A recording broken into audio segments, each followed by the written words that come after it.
Henker que vive duas vezes. Capítulo 796 Epílogo. O capítulo final, 2.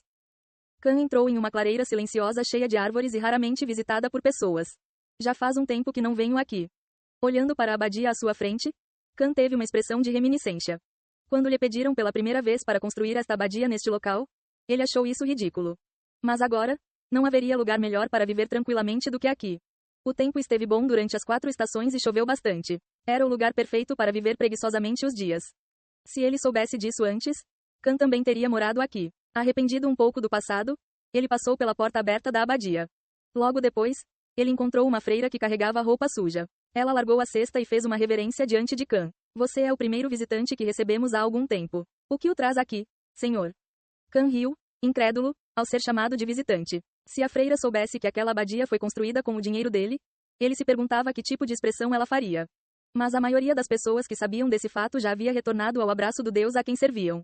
Também era compreensível que eles tivessem esquecido por causa de quão jovem ele parecia. Vá entregar esta mensagem ao abade. Khan foi capaz de retornar aos seus tempos de jovem travesso, em vez de ter que agir de forma grave e séria. Ele disse: o irmão dele está aqui, então ele deveria se preparar para apanhar. Esta abadia sem nome servia a um deus, mas nenhum deus em particular. Eles não eram exatamente ateus, mas também não eram exatamente teístas. Os padres aqui sempre falaram de panteísmo. O seu Deus estava dentro de todas as coisas, mas como seu Deus estava sempre junto com eles como o ar, era impossível observar ou dar qualquer significado ao seu Deus. Portanto, seus sacerdotes apenas expressaram gratidão pelas leis e pelas coisas do universo. Eles nunca realizaram cerimônias ou oraram para ele. Eles também não deram um nome ao Deus a quem serviam. Isso receberia um significado, o que ia contra suas crenças. Naturalmente, muitos deuses não olharam muito bem para esta abadia que negava a sua existência.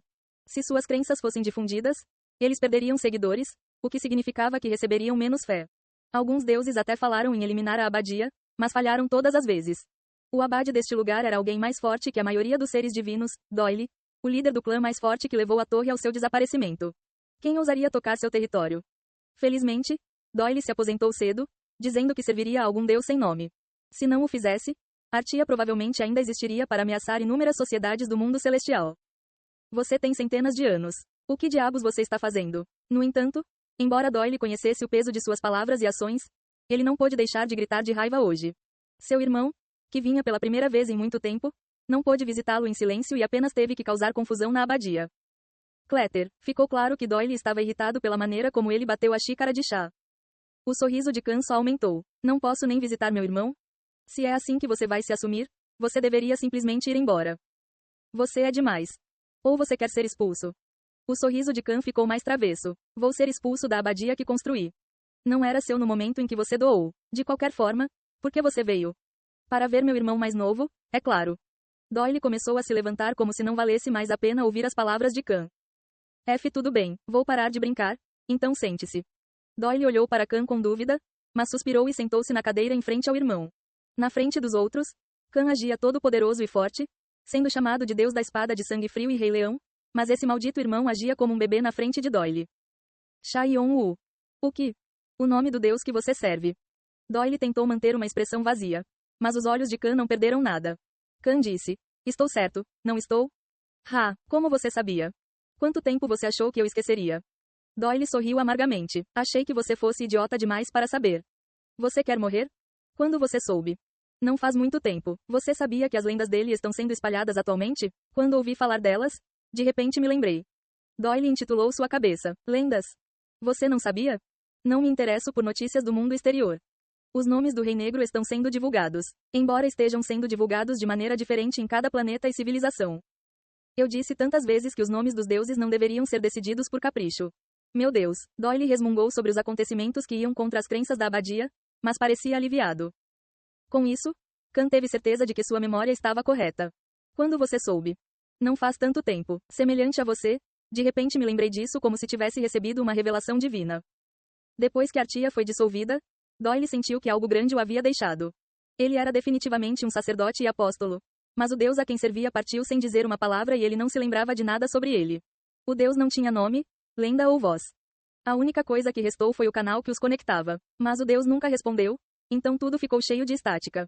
Com esses sentimentos de perda, Doyle tentou viver fora da rede com a ajuda de Khan. Ele queria encontrar seu Deus esquecido. No processo, Doyle percebeu que seu Deus não estava faltando, mas dentro de todas as coisas. Então, ele foi esclarecido de que seu Deus estava sincronizado com o Deus e mudou seus ensinamentos. Foi assim que surgiu o ideal panteísta de buscar um Deus sem nome.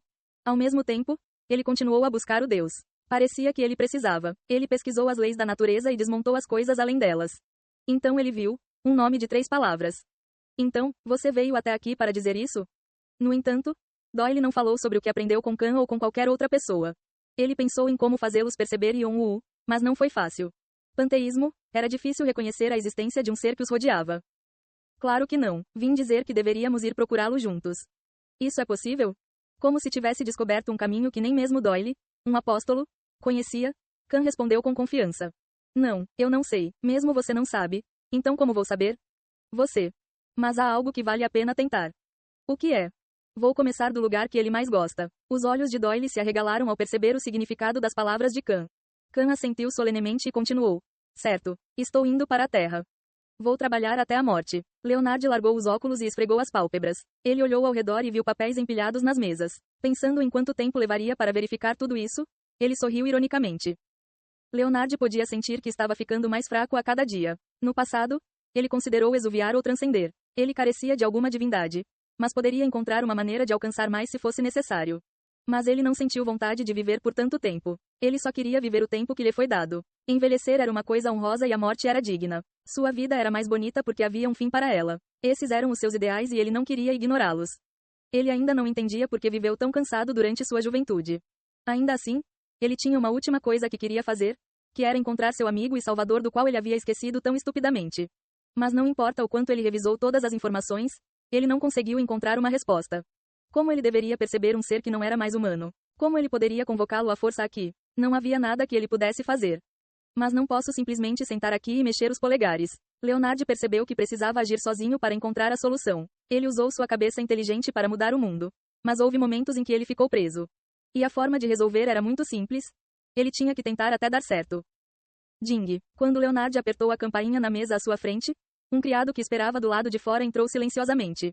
O servo curvou-se educadamente diante do primeiro imperador do Império Cósmico, Coração de Leão, depois de unir 4 galáxias e 142 civilizações. Prepare-se para abrir a porta. Para onde, Majestade? Terra. Ao falar da pátria de seu amigo, Leonard sentiu que esta seria a última viagem de sua vida. Ah, nossa, aonde você vai depois de fazer tanta bagunça, senhor? Terra. Minha pergunta é: por que você está indo para lá? O chanceler de L'Infernal, Dantalion, teve vontade de chorar. Ele era o segundo no poder de uma das sociedades mais poderosas e um rei demônio que possuía 36 exércitos pessoais. Outros poderiam perguntar do que ele tinha que reclamar, mas Dantalion poderia dizer com segurança que não havia rei demônio mais infeliz do que ele. Dantalion era apenas o segundo em poder em nome, e na verdade havia 70 reis demônios acima dele. Nenhum deles o ouviu e o ignoraram sempre que podiam. Ele foi chanceler apenas porque todos o empurraram para ele, dizendo que tinham preguiça de fazê-lo.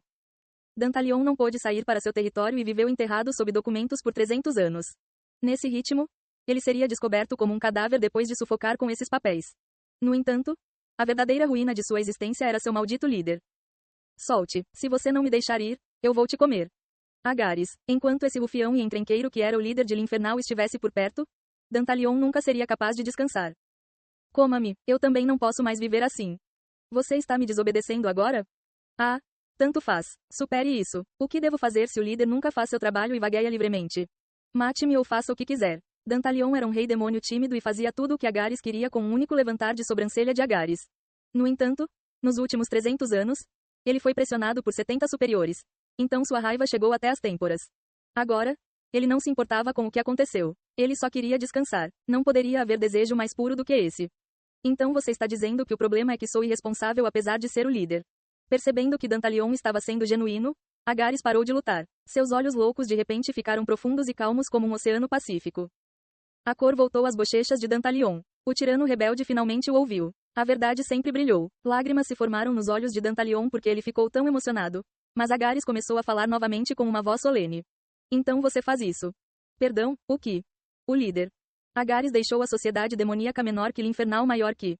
Ele nomeou Dantalion como seu sucessor. Dantalion entrou em pânico com a situação inesperada e Agares aproveitou-se para sair correndo do palácio. Vamos, cachorrinho. Uau, de longe, Dantalion ouviu um latido. Quando ele se recompôs, Dantalion puxou o cabelo com um grito. Ei pessoal, antes de vocês irem, não se esqueçam de se inscrever no canal e deixar aquele like maroto se gostaram do vídeo. Isso ajuda o YouTube a dar mais alcance ao canal. Ativem o sininho para não perder nenhuma novidade. Muito obrigado pelo apoio e até a próxima.